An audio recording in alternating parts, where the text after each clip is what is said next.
This video is gonna piss off a lot of BJJ guys, but keep in mind this is just my opinion.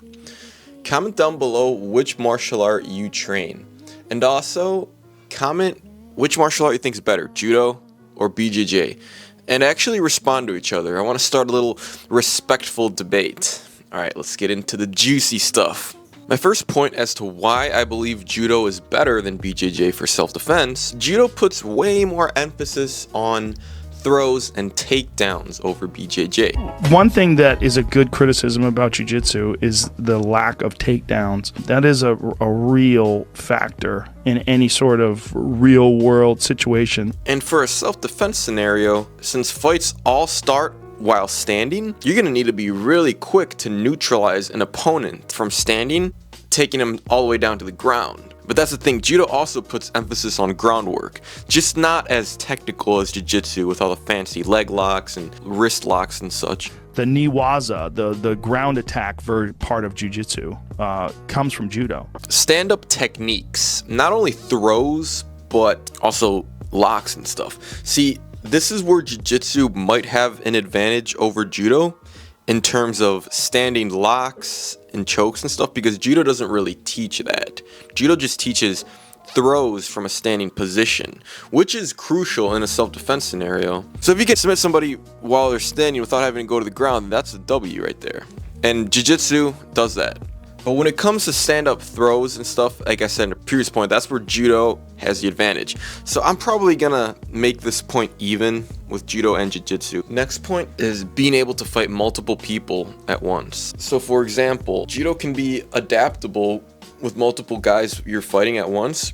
Say you grab one person, you throw him, and you could throw him on another person, for example, and everybody else will be distracted, and that's your cue to run for your life. But with jiu-jitsu, what are you gonna do? Sit down and get in guard and crawl up to them?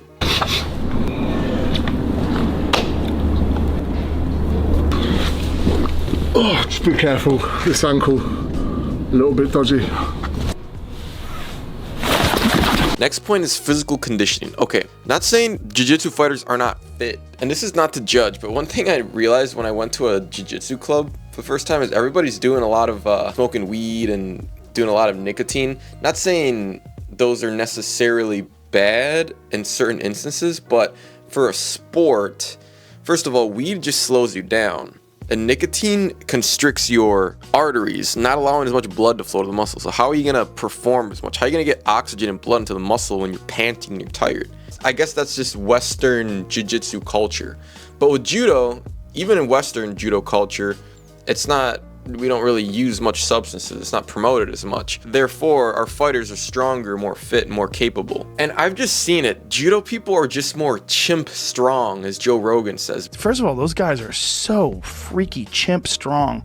Some of the freakiest chimp strong guys I ever rolled with were Judo people. Because Judo players, man, they're just everything is constantly this. They're constantly grabbing and everything is hips, torque and rotation. Yeah. There's so much explosive movement carrying a human body. I don't know, I think Judo fights are a lot more tiring than a jiu-jitsu fight. This could be applied to any martial art, honestly. Just the mental fortitude it gives you. Martial arts in general just teach you to be calm under pressure, to be disciplined, and to only resort to violence when your life is in danger, pretty much. You're hurting each other. Yeah. Whereas in grappling, you're not really hurting each other the same way, and you can kind of do it full blast, and you appreciate each other because iron truly does sharpen iron in that regard. I mean, Don't you think this skill is going to help you in a self-defense life-dependent scenario versus somebody who would freak out in a situation like that and let their emotions get to them? So I'm telling you, you got to jump on a martial art, man. Next point is Judo is practical for all sizes. The art of Judo is just being able to throw an opponent, no matter how heavy he is, using his weight and his momentum against him. So understanding good leverage points and all of this can help you throw somebody who's way taller and way bigger than you.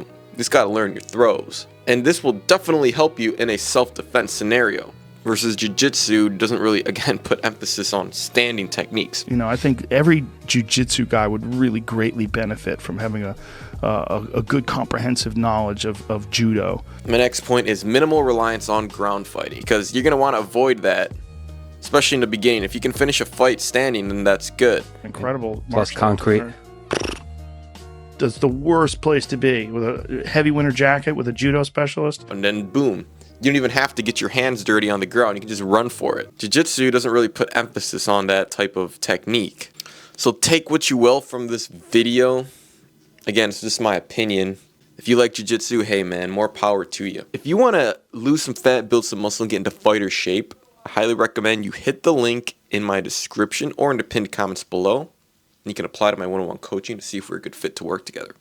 In the meantime, I will see you in this video, which is about my home judo workout routine. See you there.